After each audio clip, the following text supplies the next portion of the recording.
Today we're spectating an Eternity Spider-Man player after the Season 2 nerf to see what he does better and how we can improve together. So we have our guy here, Navy 7, who is the rank 1 controller Spider-Man.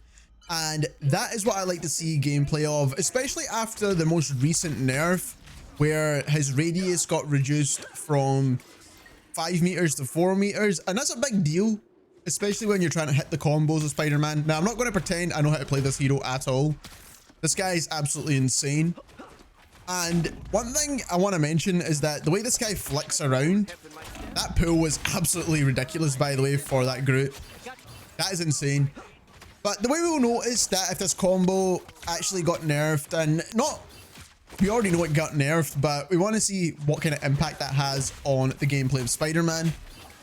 If it has any sort of impact whatsoever, because there'll be times where he tries to uppercut someone and he might actually miss. And that is where we will notice that kind of nerf. Like there, for example, you may have connected that one. I think one was a bit too far away. And obviously he's missing some of his web slings as well, which is okay.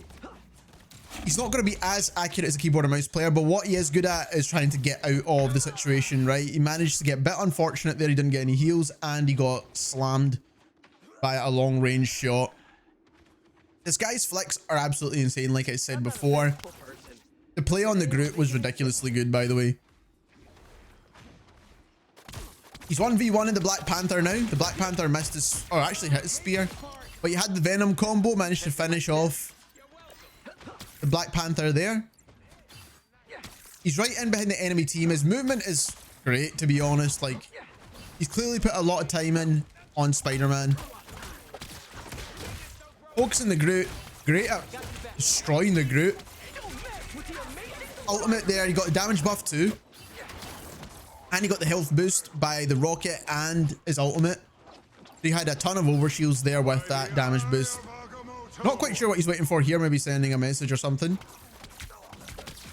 Got the rocket. Missed the rocket, unfortunately, because the rocket went behind the cover. That was... I don't know if the rocket actually meant that or if it was just his movement in general.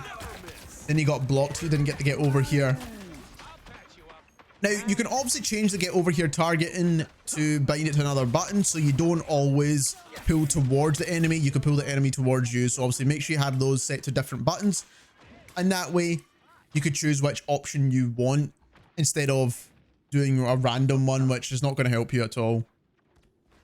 Obviously you want to change your settings like easy swing and all those ones as well, and hold to swing and things like that. That's all to do with the settings of Spider-Man, but that's not what this video is about, right? You should already kind of know that stuff if you've played any length of time on Spider-Man whatsoever, or if you don't play any length of time on Spider-Man, most people already know this stuff now. So as you can see, he's always in and about the enemy's backline. He's always there, and because Spider-Man, you can kind of float in the air for a decent length of time. You can kind of pick your targets, right? That's what you want to be doing when you're in the air, is focusing on which targets you want to pick. He's got another damage boost from the rocket. Just trying to grab one of those web kind of slings to pull himself towards to do the combo, or to pull the enemy towards him, right? That's what you're always looking for with Spider-Man. And it's the way you play Spider-Man essentially is you're waiting to get hold of someone, do your combo, run away, do the same thing over and over again. And if you don't have that combo available, then that's when you're out of the fight, right? And people know the timings, and if you miss some of your abilities, then that is when you take out Spider-Man. But obviously the hard thing about it is that he's hard to hit, right? That's why he's got low HP, but he's really difficult to actually kill.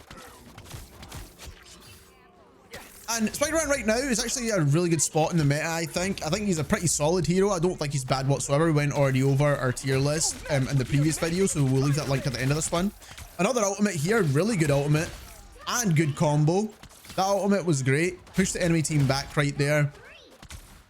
He's managed to make up a lot of space here. And the Groot is struggling with him, to be honest. The Groot doesn't really know what's happening. Quick sideways wall run. And he's just waiting again. I don't know if he's waiting for his cooldowns or if he's waiting to send a message or something. I'm not really sure. The enemy team switches to Namor. So this will be very interesting now. How he plays around this, because he doesn't switch hero at all in this game. So he's got the Groot again. And what is very interesting is that he's getting another damage buff here. But what is very interesting is that getting the web cluster on Groot is actually very easy because he's a tank and he's got a bigger hitbox. So you can actually steal tanks very easily with Spider-Man. It's trying to get the smaller hitbox heroes, right? And he's trying to focus the Namor. He was trying to land the uppercut on the Namor there, but he's standing behind cover right now, waiting to get healed up before he does anything. And then jumping in. And his teammates are doing a good job at destroying the Namor squids. So obviously he's getting some good support from his team as well. Got a support there. Gets an ult on. He almost got both of the supports. That is absolutely insane. Gets his Groot again. He's going to easily finish him. Doctor Strange has gone too. And that ultimate was a really good one. His ultimate timing and placement is very good, to be honest. And he's doing it in conjunction with the damage buff that he gets from his rocket as well, which is just another way to combo abilities, right? You need to find those small details when it comes to these high ranked games where you're comboing with your supports, and that's what's going to set you apart from the enemy team if they're not doing that, right? So that's the whole point. The team ups are fine and good, but you don't really need a team up to combo well with your teammates. You don't need to force them to pick players that don't want to play. Just combo well with what they do have or what you do have available to you, and that way everyone's making the most out of the heroes that they're good at, and you're more likely to win that way. Back in it now. And again, he's just sitting, floating behind that enemy team backline. Another ultimate here. Got another death. Unfortunately, gets respawned here by his teammate's rocket. And he's back in the fight. Got a damage buff this time. Try to deal some damage here. He was trying to attack the cloak and dagger. Got the health pack. We've not really seen this guy go for too many health packs, to be honest. I think his teammates are doing a pretty decent job at healing him up.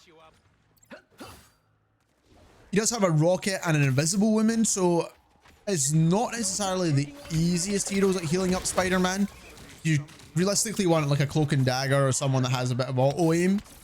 But he's doing a really good job at keeping himself alive, right? He's not really died very often at all. He did get a couple of respawns, but regardless of that, he's doing a good job at staying alive and not needing his teammates' help too much.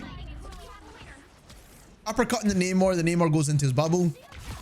His Namor is stressing out, man. You can just tell he's not having a good time at all. Playing inside his invisible woman's ultimate now, which is going to heal him up. Attacking whoever's low HP. His target priority is very good as well. If you want a video all about that, we have it on the channel already of who you should be prioritizing as your primary targets. Get taken out by the Hawkeye, which was a good shot, to be fair. He had his ultimate though, so was it really a good shot or was he just spamming shots? But he's got his ultimate ready to go now. Let me guess. I gotta do better this time. We're on overtime. His teammates have a good push here. He could use his ultimate at this point, which he might decide to do. It'd probably be a really good time to use it after the Invisible Woman ultimate's over, of course, because you're not really going to kill anyone. Right. Perfect timing, perfect placement. This guy is a really good Spider-Man. It's all to do with timing. Once that Invisible Woman ultimate's gone, then you use your ultimate so you can actually get the picks and the kills.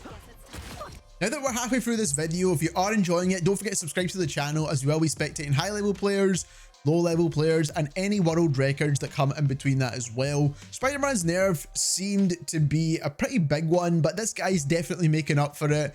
He's not fazed by this nerf whatsoever, and I don't think you should be either if you like to play Spider-Man. But I do think his gameplay is absolutely insane, so let's get straight back into it. So we've got a mid-game skin change now, which, fair enough, the guy was having a really good game, so he wants to show off now, I guess. And he's right on the enemy team backline, almost gets the pull. Pulled the wrong hero though. So even if he did get that pull, it was Iron Man, and he's not going to fall off the map because he can fly. Bit unfortunate. I think he was just aiming for anyone at that point because they were all clustered together. So it was a great idea. He was just too far out, and also, like I said, wrong hero as well. But it doesn't really matter. It's the recovery that counts, right? If you miss something like that, it's not about like you didn't get it. You just need to carry on playing, get into a good position, and try again, essentially, with these kind of heroes. And the same kind of goes for like Black Panther and any kind of dive hero as well. When you don't pull off what you're looking to pull off, you really need to have that in your mindset that you're going to try again later, right? You can easily kill Iron Man, obviously, because the flying hero. If you land that cluster on them, they're pretty much dead, essentially. Iron Man can't really do too much to Spider-Man at all, to be honest. You can use your uni beam, but again, he's going to get this easy kill on this Iron Man again, man. This is unfortunate. This Iron Man is stressed. I wonder if this Iron Man is the exact same guy that was the Namor and he was messaging him in the previous round. I think that's exactly what's happened here, right? That's nuts, man. That Iron Man's definitely changing to something else. Was he changed to the thing? No way he's changed to the thing. He's changed off Iron Man anyway. And I think that was the guy that was changing heroes a lot. 1v1ing a thing is not the best idea, of course, especially when you don't have many cooldowns left. Grabbed the health pack. Played a bit more around the health packs this round. Got the Wolverine. Bit of damage there. But he knows he doesn't have too much and he takes out a support, man. This guy's target priority is insane. Like, insanely good. Easily kill that Wolverine, man. He's 1 HP. Come on. Kill him. Oh, missed an uppercut. So maybe there he would have got that uppercut. So if this was maybe like pre-nerf, he probably would have killed him with that uppercut there. So that's the kind of slight differences you will notice when playing Spider-Man. But this guy is definitely an insanely good player, man. Like, it's hard to even keep a track of what he's doing because he's doing so much. In my opinion, anyway. I just think Spider-Man players are absolutely crackheads. Gets the health pack with a web sling. Ridiculous, man. And this guy's on controller, man. Like, honestly, his sensitivity must be absolutely ridiculous. To be even hitting these shots with that kind of sensitivity, but then also having the movement to get out of the fight. He's got an ultimate now, which he can use. He can use it whenever he's ready. He's got his teammates, Invisible Woman ultimate on the point. All he needs to do is get in behind the enemy team like he's been doing and pop his ultimate, as he's just done there. The Magneto managed to block it, but he still finishes combo off on him because he's a melee attack hero and melees go through shields, as we all know. And this should be the round more or less over unless they get some really good push here. They might try a strange portal, I'll see. But he's going to end up in the enemy team's backline. Hopefully he can pull someone off the map here. That's what I'd like to see personally. This is actually ridiculous, man. He's stopping them pull the portal. This guy is so annoying, man. If I was playing against this guy, I'd be annoyed too. So he essentially stopped them going through the portal to some extent because he was there. And I knew they would try and do a strange portal because that's what everyone tries to do in the last minute if they're only a couple of minutes to go. And he's got the damage buff from his rocket. And they're easily going to get the finish here. If he gets this Invisible Woman and he focuses this thing, they'll be out the game and the round will be over. Magneto won't be able to hold the point himself, and that is pretty much... So there we have it. That's our guy Navy 7 who goes 44 and 5. This guy's cracked, man. He's absolutely insane. And he's ridiculously good at Spider-Man. But I do want to mention quickly that in terms of the nerf to Spider-Man, there was cases throughout this game where it looked like he would have maybe landed an uppercut and he didn't. But he was able to play around that and able to play through it. So I don't think it's a massive nerf, but it's definitely something you could play around regardless, just like this guy did. If you enjoyed this video and you learned something new, don't forget to subscribe, and thank you very much for watching.